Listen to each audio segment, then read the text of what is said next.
여러분 미칠 것 같은 고민 다들 있으시죠? 혼자 고민하지 마세요. 그 고민 우리 모두의 것이니까요. 김태형 상담소 나를 미치게 하는 것들을 시작하겠습니다. 안녕하세요. 김맹구입니다. 안녕하세요. 상담사 신성미입니다. 네, 심리학자 김태형입니다. 네, 오늘도 장문의 사연이 오랜만에 도착했습니다. 네. 그래서 사연 읽기 전에 지난주에 저희가 방송해드린 분 그 사연의 후기가 도착했어요. 이게 네. 1년 만에 받는 거죠. 음,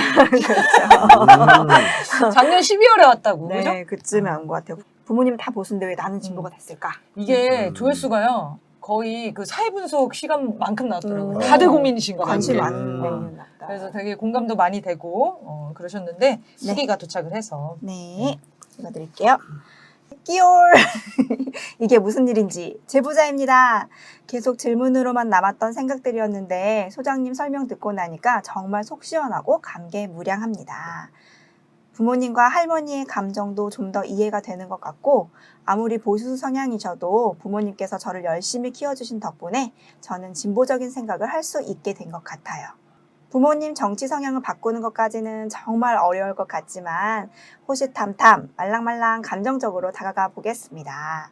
정말 진짜 너무너무 영광이에요. 김태형 소장님 항상 말씀 잘 듣고 있고 앞으로도 유튜브 따라다니면서 잘 듣겠습니다. 세 분 모두 감사드려요. 와, 네, 반갑습니다. 고맙습니다. 끝까지 저희 시청하고 계셨어서 정말 다행이네요. 근데 저희는 어쨌든 한 사연도 놓치지 않으려고 지금 다 하긴 할 겁니다. 지금 밀린 사연들이 있어가지고 그런데 아마 이번 달에 사연을 보내신 분은 연말쯤에는 방송되니까 끝까지 시청해 주십시오. 끝까지 시청해 주시면 됩니다. 자, 댓글도 소개해 드릴게요. 이샤론님, 저는 개인주의자에 가깝지만 이기주의는 극형. 개인주의자면서 모두가 행복하게 살고 더불어 함께 힘을 모아 어려움을 극복하며 살기를 바라는 공동체주의자이기도 하는데요. 선생님은 개인주의자와 이기주의자를 구분해서 말씀해 주시면 좋겠어요. 궁금하시기도 할 것 같아요. 네. 개인주의자와 이기주의자는 다르다 이렇게 생각하시고 자기는 개인주의자이자 공동체주의자다. 그거 같은 얘기예요. 뭐가 같은 얘기입니까? 개인주의자와 이기주의가 같은 얘기예요. 그래요? 자, 이제 한국에서는 그런 얘기를 많이 해요. 이기주의는 나쁘지만 개인주의는 좋은 거다.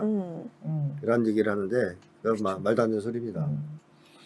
그 이분이 개인주의자인 동시에 공동체주의자라고 했잖아요. 이건 불가능해요. 왜냐? 개인주의와 집단주의 혹은 공동체주의가 어디에서 갈리는 거냐면 집단과 개인의 관계에서 뭘 우선시하느냐, 그쵸. 뭘 더 중시하느냐에서 갈리는 거예요. 그러니까 예를 들면 공동체주의자는 개인을 무시하는 사람들이 아닙니다. 개인의 뭐 행복과 자유를 부정하는 사람들이 아니에요. 다만 개인과 집단 간의 관계에서는 집단 공동체가 더 중요하다고 보는 사람들이고 반대로 개인주의자들은 집단과 개인 간의 관계에서는 개인 우선이라고 보는 사람들이죠. 네. 그래서 갈리는 거죠. 그래서 개인주의자와 공동체주의자는 당연히 반대니까 이거 같이 양립할 수가 없어요. 그럼 이분이 생각하는 개인주의자라는 개념이 뭔 거죠? 그러면? 그러니까 이제 한국 사람들 이런 생각을 많이 하잖아요. 내가 남한테 피해 안 끼치고 그 해끼치는 일 안 할 테니까 너도 나한테 괴롭히거나 뭐 해끼치는 일 하지 마라. 서로 이렇게 선을 잘 지키자. 선 잘 지키고 피해 없이 살자. 이게 개인주의라고 생각하잖아요. 네. 근데 그게 개인주의의 본질이 아니고 개인주의는 집단과 개인 관계에서 개인 우선시하는 거예요. 공존할 수 없는 거네요. 네. 그러면 오히려 그 선생님 말씀에 따르면 공동체주의에 더 가깝네요. 그러니까 서로 피해 끼치지 않고 존중하면 살자. 이거는 공동체주의에 더 가까운 공동체주의자가 왜 남한테 피해를 끼쳐요? 그렇죠. 그렇죠. 오히려 공동체주의자는 이웃이나 공동체를 더 중시하는 사람이기 때문에 굉장히 친사회적이죠. 네. 근데 왜 이 두 가지가 사실 떼놓을 수가 없냐면 개인주의자와 이기주의를 집단의 견지에서 보면 개인주의는 이기주의예요.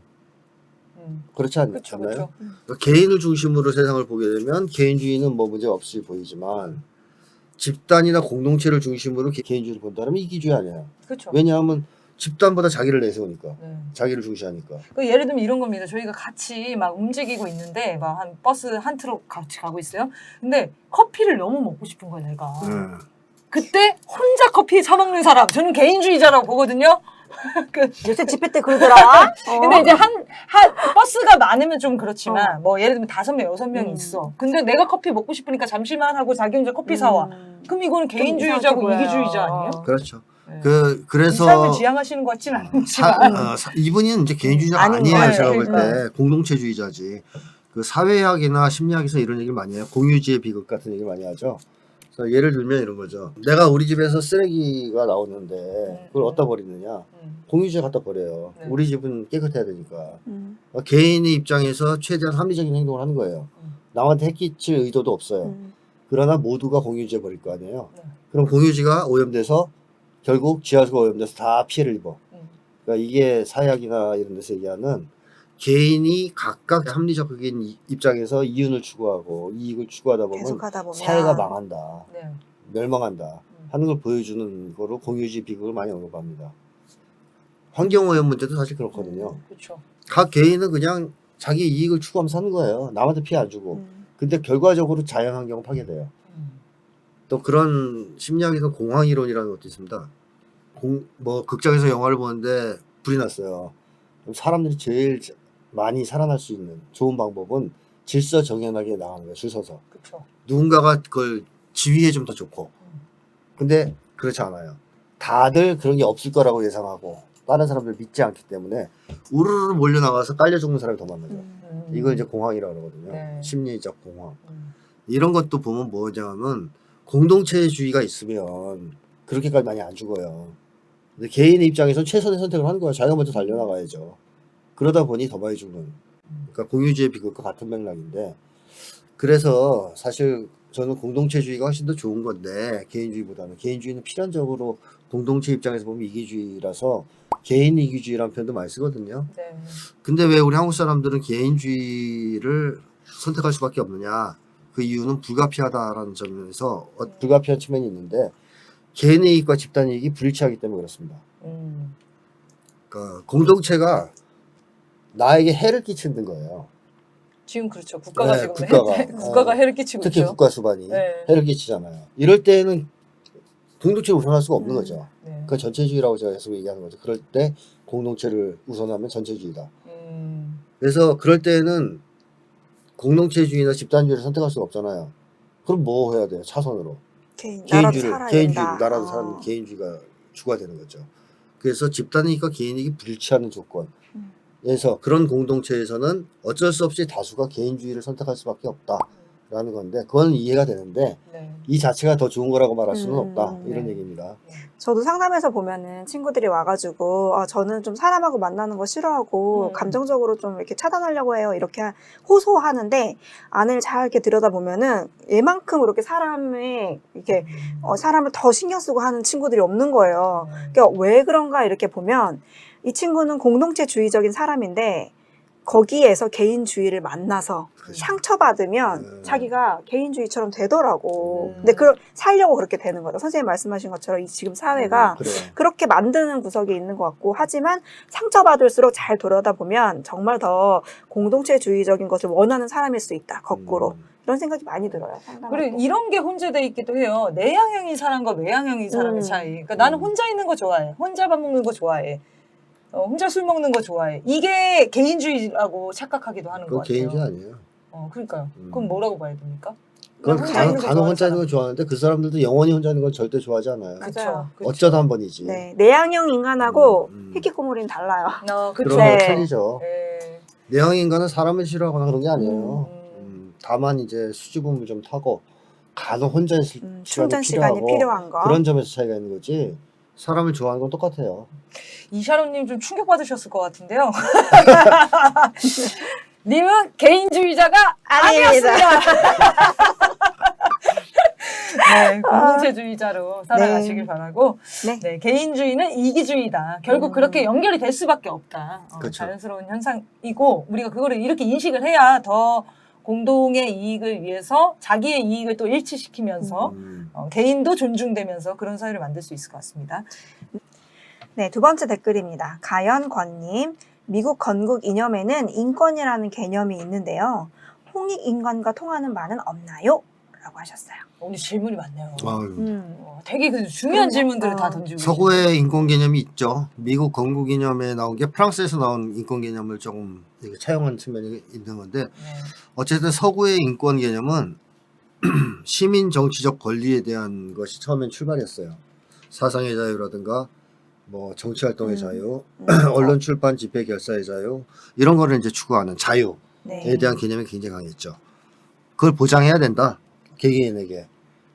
그러다가 이런 인권만으로는 충분치 않다라는 것이 UN 차원에서도 세계적 차원에서 논의가 되면서 인권에는 이런 시민 정치적 권리만이 아니라 사회 경제적 권리도 포함되어야 한다라고 하는 논의가 지금은 보편화됐죠. 그래서 사회 경제적 권리라 그러면 생존권 대표적으로 들어가요. 행복 추구권 그런 그런 들어가죠. 건가요? 당연히 그거 들어가죠. 네네. 그래서 사회 경제적 권리에는 예를 들면 기본소득이라든가 사회보장제도라든가 이게 다 들어가는 거예요. 이게 권리라는 거예요. 그 뭐 극우보수 세력, 한국의 극우보수 세력처럼 그 시에 이렇게 보는 게 아니라 인권이야, 인권. 결정할 게 아니라 그냥 생존은 원래, 무조건 권리예요. 네. 내가 여기서 태어나서 살아가고 있는 한 내 생존 문제는 내 권리인 거야. 그 보장받는 게. 이렇게 보는 게 사회 경제적 권리잖아요. 여기까지 이제 발전이 되어 왔어요. 이 인권 개념이. 근데 이것은 어쨌든 기본적으로 개인의 그 뭐랄까 자유와 권리를 주장하는 개념이거든요. 약간 개인주의에 기초하고 있다 그럴까요? 그래서 그것만으로는 안 되잖아요. 그러니까 개개인에게 권리가 보장되는 것만 충분치 않잖아요. 살아가려면. 그래서 서구에서는 또 무슨 개념이 따로 있냐면 박애. 뭐 이제 사실 제일 좋은 말은 형제죠. 형제라는 그 개념이 있죠. 프랑스 대혁명 이념이 네. 자유, 평등, 박애. 형제. 아 형제. 네, 원래는 형제라고 봐야 돼요. 그래서 베토벤이 그 교향곡 9번에다 집어넣었던 이념도 형제란 말이죠. 인류애라고 볼 수도 있겠고. 그러니까 인간이 같이 서로 사랑하고 하나가 되는 게 필요하잖아요. 내 개개인의 권리를 그래서 필요한 거 아니에요? 그래서 이제 인권 개념은 이런 개념과 결합이 돼야 된다라고 봐야 되는데 홍익인간은요. 우리주의에 기초한 겁니다. 개인주의가 아니라. 개개인의 권리에 관한 문제가 아니라 모든 인간에게 해당되는 문제를 제기하는 거고 홍익인간 이념 안에는 인권 개념 자체가 포함되어 있다. 즉 인간중심주의라고 보면 돼요. 널리 인간을 이롭게 한다. 네. 그러면 뭐 인간에게 가장 이로운 방향으로 세상을 만들어야 될 거 아니에요. 그러면 인권도 당연히 줘야 되겠죠. 개개인에게는. 그리고 그것만 또 안 돼. 서로 사랑하고 위해주는 화목한 공동체가 돼야 돼. 그런 것까지 다 포괄하는 개념이 홍익인간이다. 그런 점에서 보면 서구의 인권 개념을 자체 내에 포함하고 있는 굉장히 큰 인간 중심적 개념이 홍익인간이다. 이렇게 볼 수 있습니다. 그것도 좀 다르네요. 그 어떤 조건과 차별이 없잖아요. 네. 널리 그러니까요. 인간이라면 다 이롭게 그렇죠. 해야 된다. 그렇죠. 이건데 어디다가 해도 기준 없이 이거에 맞춰서 하면 어느 될 것 같아요. 나라에도 네. 맞습니다. 근데 프랑스에서 나온 자유평등 그 형제 이념만 해도 평등은 프랑스 내에서만 통하는 거였습니다. 프랑스가 그 당시에 식민지 지배를 하고 있었어요. 네, 제국주의 나라. 네, 제국주의 나라였고 식민지에 가서는 대량 학살도 하고 그러네요. 막 착취도 하고 평등은 딱 자기들끼리만 필요한 개념이었는데 우리가 쓰는 홍익인간 개념 그런 게 없어요. 자국 내 개념이 아니고 전체 인간을 다 포괄한 개념이에요. 엄청 범위가 크죠. 당군 할아버지가 진짜 아주 좋은 철학을 물려주셨어요. 짱이에요.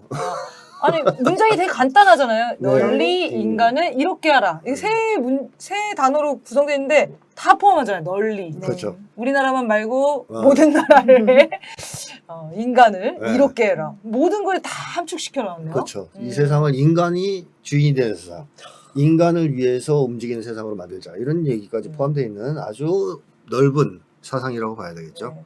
그리고 이게 또 당군 할아버지가 뿅 이렇게 내놓은 철학이라기보다는 우리의 그런 지향과 방향이 모여가지고 그걸 맞습니다. 만든 거죠. 그렇게 살다 보니까 여기서 이런 얘기가 나온 거죠. 이게 제일 좋더라 이렇게 그쵸? 된 거잖아요. 맞아요.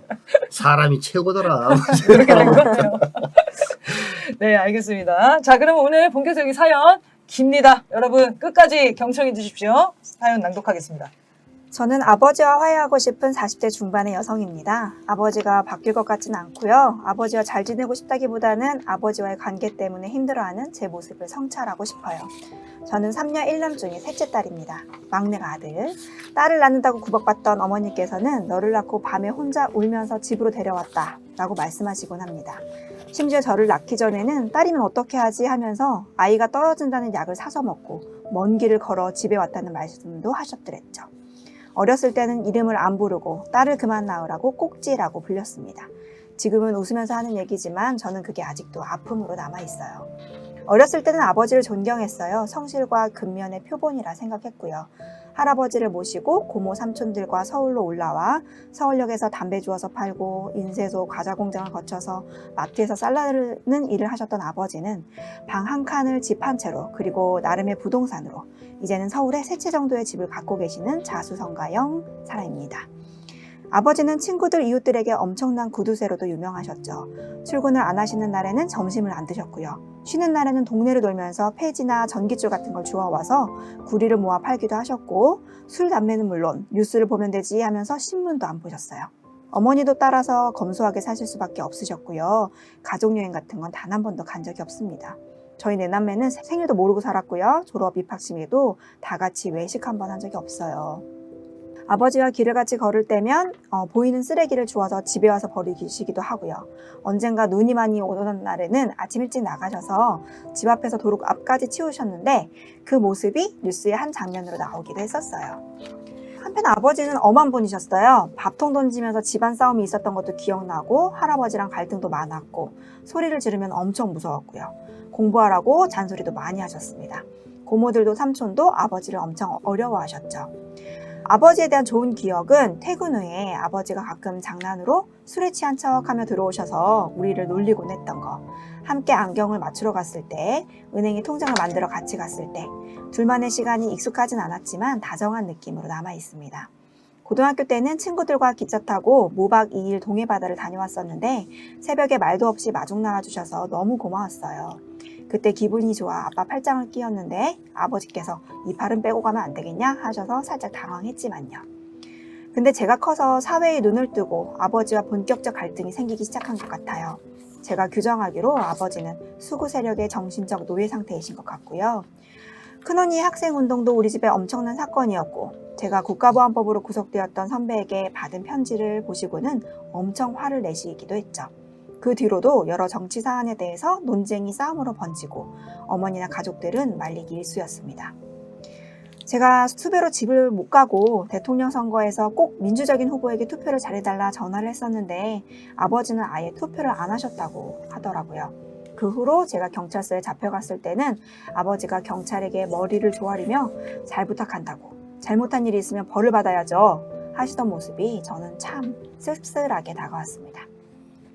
제가 출소 활동을 하면서 아버지 눈치를 많이 봤던 것 같아요. 집에 잘 안 들어가긴 했지만 되도록 안 마주치고 싶더라고요. 그런데 2007년 14선언 전후로 민간 남북교류 분위기가 있었는데요. 제가 교류 차원으로 금강산에 가게 되었을 때 아버지가 선뜻 그 비용을 내주시기도 한 거예요. 결혼 후 잘 뵙진 못했는데 항상 데모하지 마라, 정신 차려라 는 말씀을 많이 하셨던 아버지였는데요.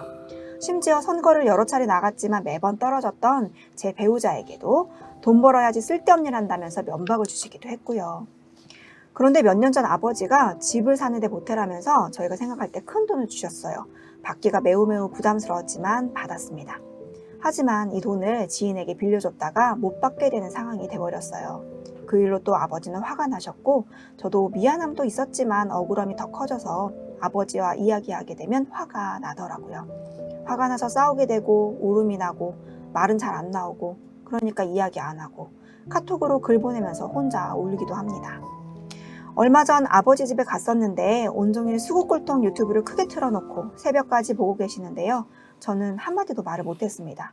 이재명 욕하는 거, 북한 욕하는 거, 이태원 참사 희생자 조롱하는 거, 소리를 좀 줄여달라는 말도 어렵고 피하는 게 상책이지 건들지 말자 그런 마음으로 가만히 있었어요. 집에 돌아오는 날에 예상치 못하게 아버지는 또 생활에 보태라면서 돈을 주시더라고요. 진짜 안 받고 싶었는데 받을 수밖에 없었습니다. 돈을 받으면 뭐 잘 사는 거라든지 집을 마련하라는 거라든지 정신 차리고 살라는 거라든지 아버지가 낸 숙제를 해내야 할 것 같은 마음이 들더라고요. 그 숙제는 못할 것 같고 못하면 또 내가 너무 못난이가 되는 것 같고 아버지에 대한 제 마음의 정체는 도대체 뭘까요? 라고 보내주셨어요. 네, 아마도 이렇게 진보 운동을 하시는 분이신 것 같고 아마 제 느낌에는 이제 오랫동안 고민하시다가 보낼까 말까 하다가 최근에 돈을 주셔가지고 이거는 이제 보내야겠다. 커졌나 봐요. 너무 고민이 된다. 너무 불편하다. 이런 마음이 딱 폭발하신 것 같아요. 그래서 되게 정성 있게 사연을 보내주셔서 너무 감사합니다. 그래서 오늘 꼼꼼히 분석을 좀 해보면 좋겠습니다. 또 누가 먼저 하시겠습니까? 네. 선생님 먼저 하세요. 네. 요즘 좀 바뀐 것 같아요. 바뀐 지 오래됐어요. 오래됐어요? 김태형 상담소예요. 아, 맞네. 그 제목 그래서 바꾼 거예요? 그럼요. 이 순서가 좋더라고요. 선생님이 좀 날카롭게 얘기하시고 따뜻하게 아. 보듬고 이렇게 하는 게 좋아요. 네. 이제 악역은 내가 해라. 배드캅은 국합, 채찍과 당근. 국갑은 많이 듣고 싶어요. 자 어쨌든 이 아버지를 보니까 사연 보내신 분의 아버지를 보니까 국제시장의 아버지 떠올라요. 저도 국제시장이 딱 떠오르더라고요. 그 아버지 떠오르죠? 네. 그 영화가 왜 히트를 쳤냐. 다 그렇게 사셔서 그런 거예요? 전형적인 한국인 그 시절에 네. 전형적인 한국인이에요. 근데 어떻게 보면 병든 한국 사회가 초래한 비극이라고도 할 수 있어요. 왜냐 이 아버지가 왜 극우 보수가 됐냐는 거죠. 네. 그렇게 이래 착한 사람인데 네. 그 국제시장에 나온 아버지도 착한 사람 아니에요? 맞아요. 뭐 나쁜 짓 하고 살았습니까? 가족을 위해서 나름대로 국가가 시키는 거 다 하면서 정부 말 믿고 열심히 살았던 거 맞아요. 아니에요. 그랬더니 인생이 이제 뭐 나중에 나이 드니까 극우 보수가 된대. 이런 상황이 이제 한국의 비극이라고 봐야 되거든요. 이 아버지도 약간 그런 사람이라고 봐야 되는데 일단 이 아버지는 착한 사람이라는 건 느낌이 와요. 네. 그죠? 이분도 그걸 알고 있고 사연 보내신 분도 아버지가 착하다는 것은.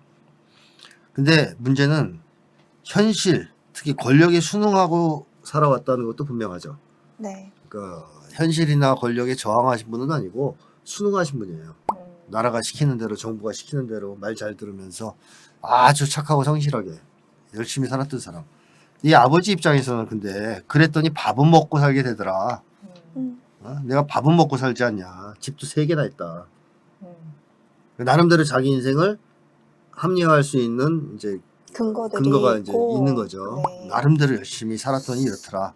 너도 그렇게 살아라. 이제 이런 걸 자식들한테 강요할 수 있는 사람인 거고.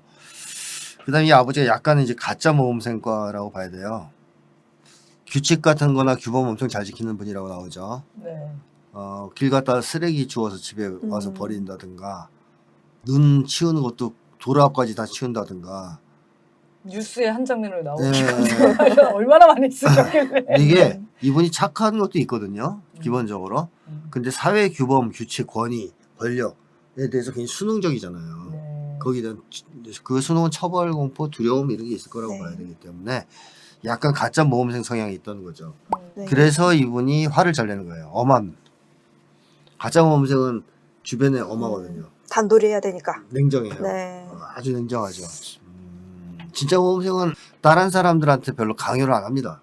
자기가 그냥 혼자 규칙 잘 지키지 다른 사람들한테 강요를 잘 안 하는데 가짜 모범생은 그렇지 않아요. 좀 강요를 하죠. 그래서 그런 성향이 좀 있다. 그래서 마음은 좀 따뜻한데 속으로 보면 이분도 아버지의 그 다정함, 따뜻함에 대한 기억이 있다, 좋은 기억이 있다고 얘기하지 않습니까? 따뜻한데 미숙해요. 이 대인관계, 특히 사랑의 마음을 표현하는데 표현하고. 미숙해요. 그래서 이 딸이 너무 좋아서 아빠가 아침 새벽에 자기 마중 나온 게 너무 좋아서 팔짱을 끼니까 빼고 가라고 이래.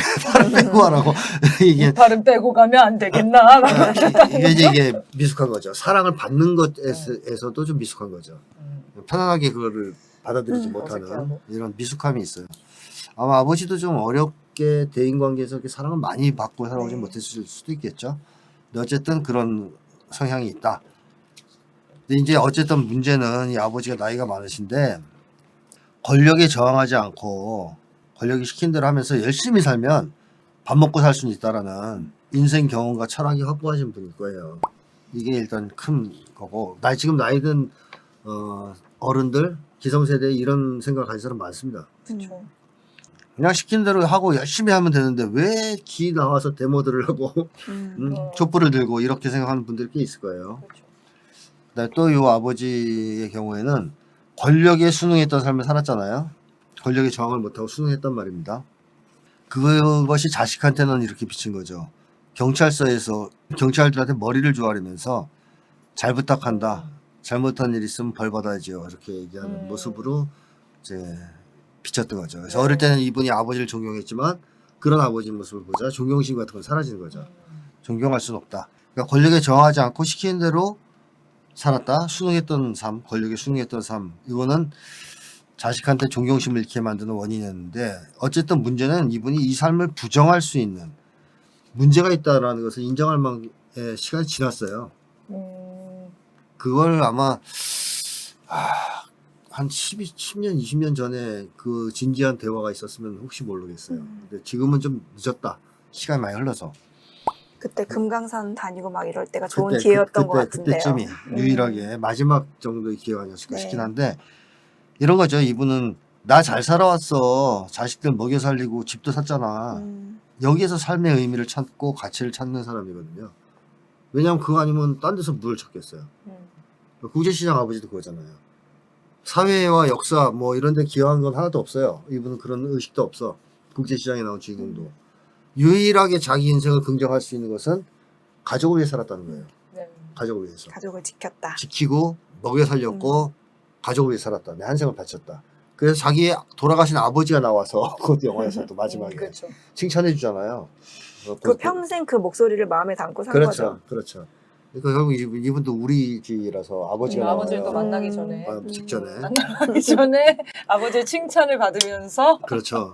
자기 인생을 긍정하는 건데 이분도 지금 자기 인생을 긍정할 수 있는 건 이거밖에 없는 거예요. 네. 내가 좀 속된 말로 비굴하게 살았지만 권력 앞에 머리 조아리고 예를 들어서 뭐 경찰들이 호통치면 머리 네네네 하면서 그게 가장 좋은 방법이라는 걸 아마 네. 깨우쳤을 거예요. 삶에서. 그렇게 살았지만 가족들한테 못한 거 없지 않냐. 밥은 먹여서 다 네. 살려냈지 않냐. 그러니까 이거를 부정하라고 할 수는 없다 나한테. 그러면 나는 왜 산 거냐 도대체. 이런 상태가 지금 돼 있는 거라고 봐야 되거든요. 네. 근데 요거는 나이를 먹어서 더 완고해지면서 나빠집니다. 자기 인생을 긍정하고 싶은 이 욕망은. 나이 들면 죽을 때 결국에는 삶의 의미를 찾고 싶기 때문에 여기에 더더욱 집착하게 되거든요. 그래서 더 완고해지면서 일부러 새벽까지 그거 유튜버를 보고 이런 행동들이 나올 수도 있어요. 잘 살았어, 잘 뭐, 살았어. 이렇게 뭐 주문을 외우는 거죠. 귀가 안 좋아서 그럴 수도 있지만 네. 자기 주문이에요. 네. 나 잘 살았어. 헛산 거 아니야. 뭐 이런 거. 자, 그 다음에 이 아버지의 돈 선물이 의미하는 것은 뭐냐. 한 번씩 이렇게 돈을 주고 그러잖아요. 네. 큰 돈 주신 적도 있고. 그러니까 일단 의심할 수 없는 거는 자식을 사랑하는 마음이 있다는 거죠. 네. 이 아버지가 착한 사람이라는 건 확실하니까. 그러니까 내 자식 이쁘고 사랑스러워서 돈 주는 거예요. 사랑의 표현이라고 봐야 되는데. 그리고 좀 생활도 좀 걱정될 것 같아요. 어렵다는 걸 아는 거지. 잡혀가지고 네. 활동하시는 거 보니까. 그렇죠. 음. 근데 또 얼마나 그것만 마음이 있는 순수한 돈은 아닐 거예요. 음. 왜냐하면 자꾸 얘기를 하잖아요. 돈을 주면서. 똑바로 살아라. 뭐 네. 이런 식으로. 그러니까 자기의 삶에 대한 긍정. 더 나아가서 자식들의 인정과 지지를 받고 싶은 그런 욕망도 작용할 겁니다. 돈을 주면서. 봐라, 너희가 나를 비난할 게 없어. 나는 너한테 돈을 주잖아. 수고 꼴통이지만 그렇게 해서 돈 열심히 벌어서 돈이 있고 예. 너희들 어려울 때 도와주잖아. 근데 니네가 나를 어떻게 비난하고 니네들이 옳다고 얘기할 수 있어? 나도 잘 살았잖아. 그거를 자기 당신께서 증명하시는 거네. 자기 그렇죠. 자신을. 증명하면서 자식들한테 그 기대하는 것도 있는 거죠. 네. 이 두 가지가 배합돼서 주는 게 선물이에요. 돈 선물. 그러니까 이분이 이 선물을 받으면 아버지의 사랑도 느껴지면서 똑같이 양가 감정을 느끼는 한편으로는 거죠. 빚을 진 듯한 느낌. 숙제라고 아까 표현하셨거든요. 네. 숙제를 해야 될 것 같은 압박감을 느껴요. 왜냐하면 아버지의 선물이 두 가지의 내용을 동시적으로 함축하고 있기 때문에. 그래서 혼란스러운 게 있는 건데 어쨌든 뭐 이 방송을 많이 들으셔서 이미 알고 계시겠지만 아버지가 극우보수적 가치관에서 벗어나려면 공포가 제거돼야 됩니다. 공포가. 사회가 바뀌어야 돼요. 그러니까 이 사례에서도 보면 남북관계가 개선되었을 때 금강산 간다 그러니까 아버지가 선뜻 그 비용을 내주셨잖아요. 네. 원래대로라면 안 해줘야 되잖아요. 욕 먹었어야죠. 너 어디 몰래 갔어야 거길 왜 됐어요. 기어가? 거기가 위험하다 뭐 이런 거 나왔어야죠. 근데 안 그런 거지. 이 아버지는 진짜 무서워서 힘이 없어서 그냥 극우보수에 이렇게 투항한 거지. 진심으로 그게 좋아서 한 사람은 아니란 말이죠. 네. 그러니까 이렇게 남북관계가 풀리면서 공포가 일순간이라도 완화되면 아버지도 멀쩡해지는 거예요. 그 순간. 그니까. 이때 대화할 수 있는 좋은 기회였다고 아까 그래서 신 선생님도 말씀하신 건데요. 네.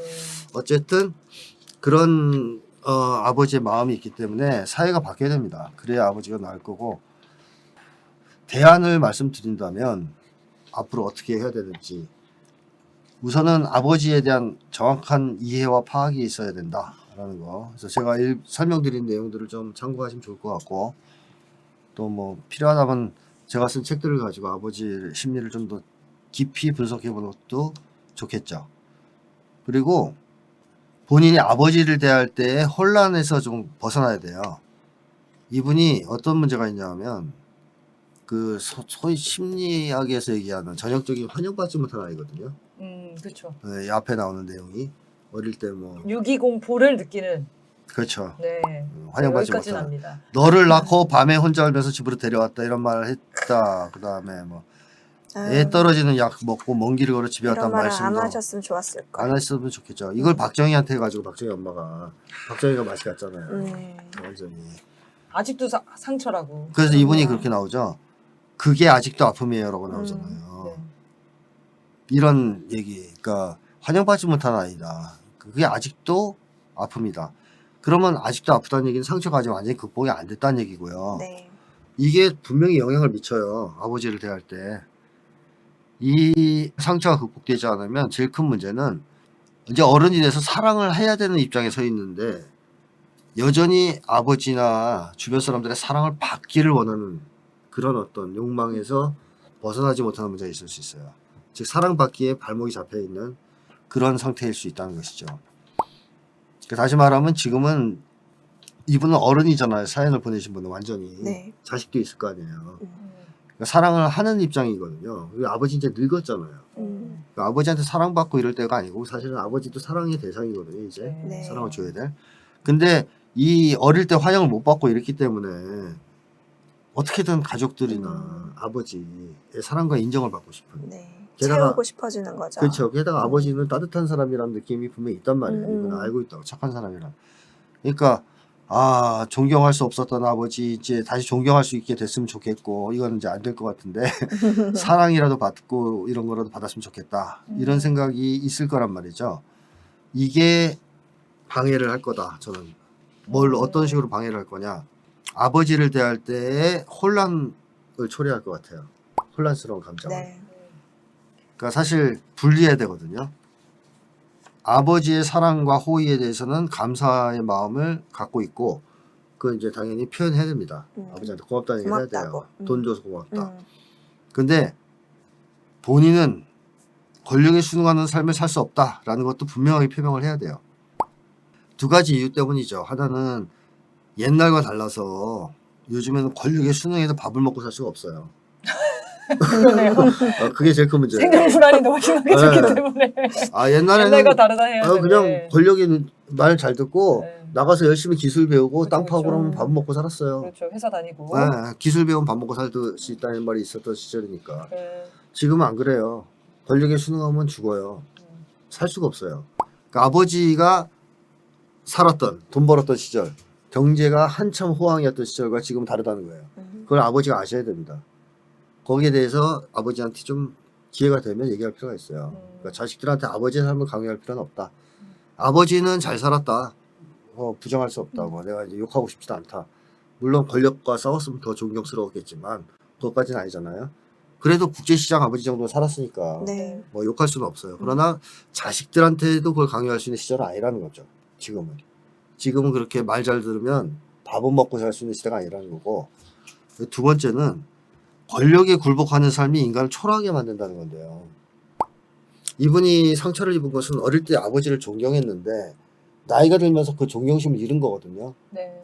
이제 대표적인 사건이 바로 경찰서에서 경찰 앞에 머리를 조아리는. 네. 이분 입장에서는 자기는 정의로운 일을 했고 경찰이 나쁜 놈들인데 왜 아버지가 저놈들한테 머리를 조아려? 그런 충격을 받으셨을 수 있는 사건이지 않습니까? 근데 아버지는 어쨌든 경찰한테 머리를 조아려요. 그런 분이에요. 이거는 있을 수 없는 일이거든요. 자식한테 엄청난 상처를 주거든요. 그래서 이분이 또 뭐 여건이 되고 기회가 되면 아버지한테 그 얘기를 할 필요가 있어요. 아버지 그때 받았던 따뜻하고 사랑하고 뭐 좋으신 분이고 존경했다 어릴 때는. 근데 나이 들면서 아버지는 당당하지 못했다 세상 앞에. 그게 자식들한테 얼마나 큰 상처가 되는지 아느냐. 그러니까 자식한테는 밥을 먹여주는 부모도 필요하지만 당당한 부모, 존경할 수 있는 부모도 필요한 것이다. 아버지는 그걸 우리한테 주지 못했다. 나는 자식들한테 그걸 주고 싶다. 따라서 나는 비굴하게 살 수 없다. 권력에 머리를 조아리며 살 수 없다. 이런 입장을 얘기할 수 있어야 된다는 거죠. 뭐 이제 기회가 되면 그런 대화를 할 수 있는 기회가 되면 그런 대화를 한번 해보시면 좋을 것 같은데. 카톡으로밖에 못 하실 것 같은데요. 어쨌든 카톡도. 카톡도. 근데 문제는 이거 좀 그래도- 분리를 잘해야 돼요. 그러니까 아버지의 긍정한 점은 명확하게 이제 인정을 해주고 네. 평가해주고 또 아버지의 사랑의 마음에 대해서도 정확하게 알고 있으면 내가 거기에 대해서는 네. 감사하고 있다는 것도 얘기하고 하나 아버지의 인생 철학은 받아들일 수 없다. 정치적 입장은 받아들일 수 없다 하는 것을 좀 분리해서 대응할 필요가 있다. 근데 이분이 아버지 돈을 받고 나면 눈치를 본다고 표현한단 말이에요. 네. 그건 뭐 지금 이 나이에 아버지가 무서워서일까요? 그건 아닐 거라고 보고 이분도 짬밥이 있는데 네. 무서워하지는 않을 것 같고 결국 그 환영받지 못한 아이가 가져온 상처 네. 그것 때문에 아버지한테 사랑을 받고 싶은 게 있는 거야 아직도. 사랑을 받지 못할까 봐 걱정하는 거죠. 그래서 기대만큼 못할까봐. 그렇죠. 돈을 줄. 아버지를 기대를 충족시키지 못할까 봐. 계속 실망시키고 있으니까. 그러면 지금 사랑을 못 받을 오빠가. 것 같고 네. 인정을 못 받을 것 같으니까.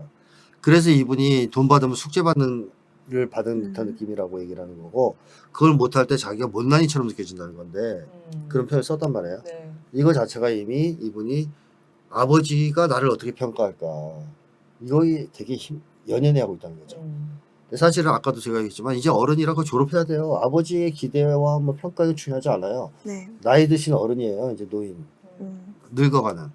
그래서 자기가 어떻게 보면 아버지를 이해하고 이제 뭐 완전히 지지할 네. 다 받아들이고 아버지 입장과 동화된 건 아니겠지만 아버지의 삶을 이해하고 냉정하게 평가할 건 평가하고 또 긍정해 줄 건 긍정해 주면서 사랑과 연민 동정의 마음으로 대해야 되거든요.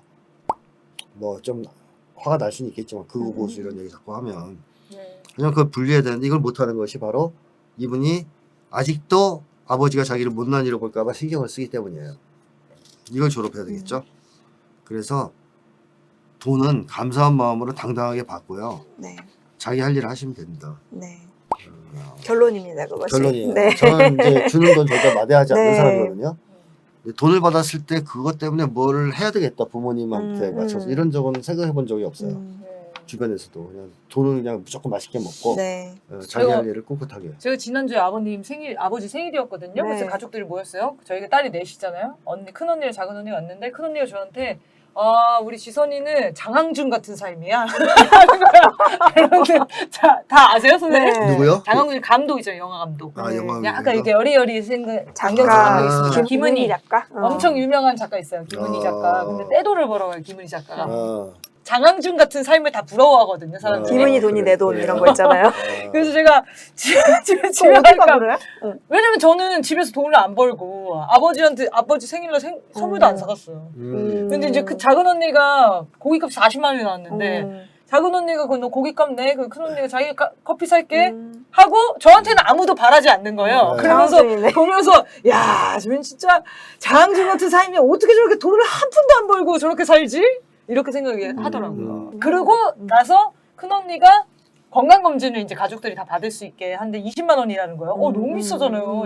제 여권에서 쉽지 않아요. 그랬더니 큰 언니가 아버지 돈을 자기가 낼 테니 아빠는 지선이 돈을 내줘라고 해가지고 건강검진도 받아야 돼. 그러니까 그게 사랑이거든. 네, 그런 게 익숙해요. 저희는 어. 이제 너무 오래되다 보니까. 사랑이지. 그래서 이 뭔가 집에서 뭘 해주면은 죄송하죠. 마음은 미안하죠, 당연히. 뭐 더 해주고 그러니까 싶거든, 뭐 나도. 아버님 나이가 막 75인데 제가 뭐 선물도 제대로 하나 못 사가고 근데 안 사가는 거예요, 사실. 너무 안 사버릇하니까 잘 안 사게 되더라고요. 그렇죠. 좀 사라 그런 거는. 약간 어색해요. 서로 기대도 안 하고 사라. 그냥 마음만 잘 표현하면 된다. 이거. 말로는 잘 돈도 표현해? 없는데 자꾸 사면 안 돼요. 아빠가 돈이 더 많아요. 그러니까 저보다. 말로는 잘. 말로는 하죠. 아버님 어. 생일 축하드립니다. 경축들이 옵니다. 뭐 이런 거 다 그러니까 하죠. 돈 안 드는 거로 사시면 돼요. 네. 안 사도 되지. 돈 안 드는 거지 만들어서 가자. 그렇죠. 근데 저희 어머니는 또 그런 걸 되게 싫어하시거든요. 돈 안 쓰고 뭐 만들어 오는 거. 그렇죠. 물건으로 보여줘라. 야, 선물로 가져라. 언제까지 카네이션을 만들어서 올 거야? 막 이런. 근데 요새는 이제 부모님이 제가 촛불 사회 보는 걸 아니까 그걸 보시면서 충족이 되시는 거예요. 그렇지. 이런 내 걸 딸이 잘 원하시는 거지. 자라서 사람들한테 칭찬도 받고 좋은 일 하고. 돈은 못 벌어도 사람들이 좋아하는 사람이 됐구나. 자랑스럽지. 이런 거를 좋아하시더라고요. 그래서 아무도 이제 저한테 욕을 안 하시는 거고. 아마 이 선생님도 보면은 물론 이제 저희 아버지 어머니가 좀 특이한 케이스일 수도 있습니다. 네, 선생님 여기 보내주신 분도 그렇게 진보 활동을 아마 하면서 눈치를 보시는 것 같아요, 본인이. 네. 그러니까 아빠만큼 그런 거 있지 않습니까? 아빠만큼 많이 벌지 못하는 거에 대해서 어렸을 때부터 그런 얘기들을 들어왔다면 그 기준, 그러니까 내가 잘 산다는 기준이 돈으로 맞춰져 있을 수 있잖아요. 네, 나도 잘 살고 싶은 마음이 막 들 수 있죠. 근데 활동을 하는 거 보시면 그런 마음이 없는 것 같아 보이는데 사실은 아버지 삶이 기준이 돼버린 거죠. 그 영향을 받는 것 같아요. 눈치를 보시는 것 같고. 근데 다행히도 잘 이겨내셔가지고 이제 활동을 네. 하신다니까 너무 다행인데. 네. 저는 그런 거, 그러니까는 결국에는 아버님 사랑 표현이라고 이해하는 게 낫다. 이해하는 네. 거 다른 가설을 뭐 세워볼 수 있지만 그렇게 하는 게 낫겠다. 그게 어딥니까? 이런 생각이 좀 들고 뭐 이런 유튜브 크게 틀고 이러는 것도 이 아빠가 어쩜 이렇게 딸을 포기 안 하나 싶어요. 이거 사실 들으라고 하는 거예요. 그러니까 이 딸을 포기 안 하는 거야. 이 아빠 입장에서는 이거 사랑이죠. 근데 돈이 걸린 게 가끔 이제 이런 거 있잖아요. 돈으로 조정하는 부모가 분명히 있긴 있어요. 네. 있는데 제가 이제 안 헷갈리는 게 뭐냐면 그런 부모 같은 경우에는 돈을 주는 식으로 하지 않고 돈을 끊는 거를 분명히 해요. 아, 그러네. 네, 돈을 끊는 거를 해서 조정을 하지 돈을 계속 이렇게 주면서 그걸로 조정하는 경우는 잘 없으니까 아빠 사랑이다. 이거 말로 제대로 표현 못하고 팔짱도 못 끼는 아빠가 말로는 그렇게 야 니네 제대로 살아라 밥은 먹고 다니냐 이런 게 이렇게 좀 주는 사랑이다라고 생각하는 게 여러모로 좋고 충분히 그렇게 좀 보여지는 그리고 그게 생각이 진심 들어요. 같아 보여요. 네. 네. 그리고 이제 제가 요 뒤쪽을 다 안 읽었더라고요. 보니까 이제 이분이 안 읽으셨어요? 어, 여기 뒤에는 안 읽었더라고.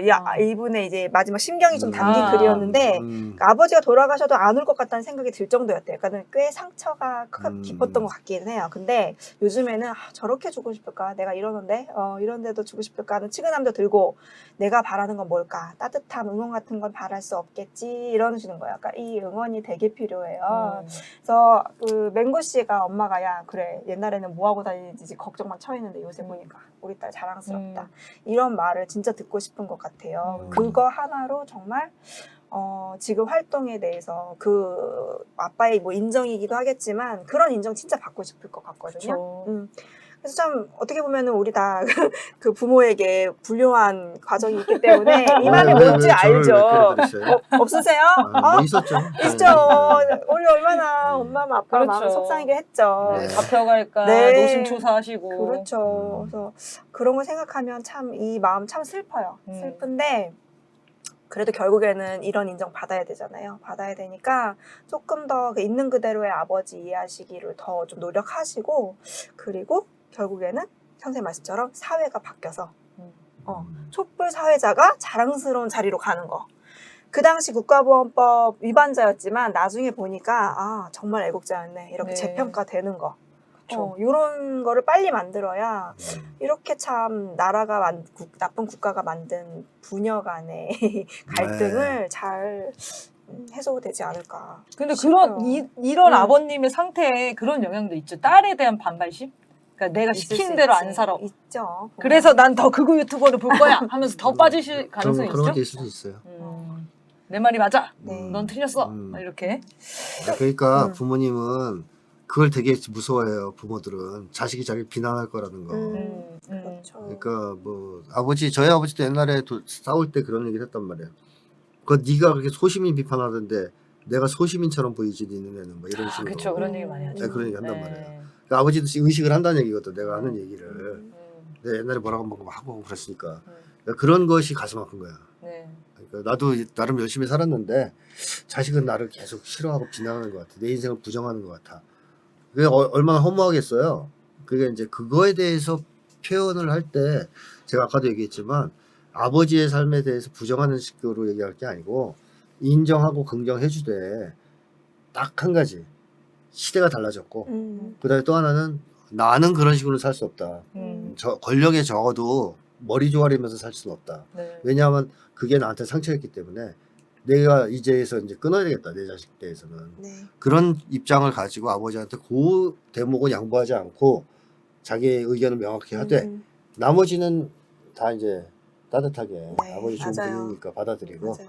돈은 사랑의 표현이다니까 무조건 네, 먹어야 사랑의 돈 먹는 표현입니다. 하나처럼 막 잡고 네, 고민하지 마세요. 막 먹어야 돼요. 고민하지 마시고 그렇게 좋지. 안정적이게 네. 열심히 투쟁하시고 거기서 성과로 보답하시고요. 여유가 있으시니까 주시는 네. 거 다 받아야죠. 얼마나 큰 사랑입니까? 저는 여기 이 멘트가 아주 마음에 들어요. 요즘은 저렇게 주고 싶을까는 측은함도 들고 얼마나 딸한테 주고 싶어가지고 말도 안 듣는 애를 꼭 말도 안 듣는 애한테 더 돈을 많이 줘요, 그죠? 그렇죠. 부모님들은. 네, 걱정되는 사람한테 더 주죠. 그래서 제가 늘 네. 제일 많이 받아서 언니들 시기 장항준 같은 삶 이런 얘기하는 겁니다. 아, 제가 예전에 그런 부모님 얘기를 들은 적이 있어요. 이게 아들이 이제 잡혀갔다는 거예요. 잡혀갔는데 부모가 맨날 싸웠어.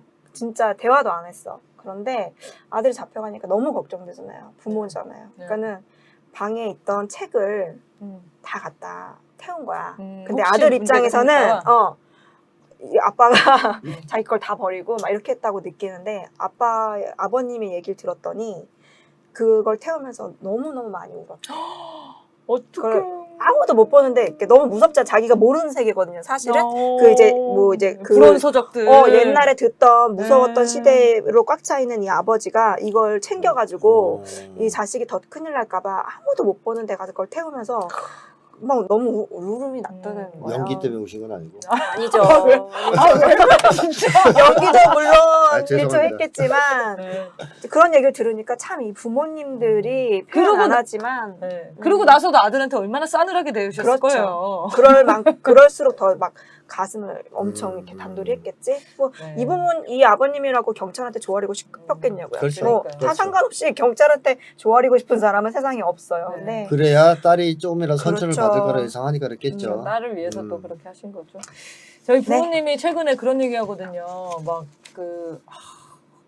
너의 그런 어떤 불의를 보면 못 참는 성격은 나를 닮은 것 같다고. 맞아. 맞아. 이제 우리 엄마도 그렇게 얘기하더라. 자기 닮은 것 같다고. 근데 사실은 안 닮았거든요. 저 늘 불의를 참고 살았던 사람이에요. 근데 이제 나중에 세계관이 바뀐 거지만 이분도 나중에 정말 이게 세상이 바뀌면 아버님 그 얘기 하실 거라고. 이 점은 또 나를 닮은 것 같아. 맞아. 사연자님 분님 진짜 이걸로 한번 내가 끝까지 가보겠다 하고 아주 자랑스럽게 네. 활동하셨으면 좋겠어요. 분명히 닮은 구석이 있죠. 권력에 순응한 게 있다면 저는 뭐 성실과 급료는 정말 아버님한테 성실하게 받으실 수도 있잖아요. 가짜 모범생을 사셨더라도 그걸 정신건강을 회복을 하시면 그게 엄청난 큰 유산이 될 수도 있을 것 같고 그래. 그러니까 아버님이 돌아가시 전에 얘기하겠죠. 성실은 날 닮았다. 그렇다. 마지막으로 한마디만 더 추가하면 부모든 자식이든 똑같아요. 서로 바라는 거는 행복하기를 바라죠. 상대방이. 그러니까 자식은 부모가 행복했으면 좋겠고 부모는 자식이 행복했으면 좋겠다라는 건데 그러면 아버지 입장에서 자식이 행복해지는 것은 어떤 걸까요?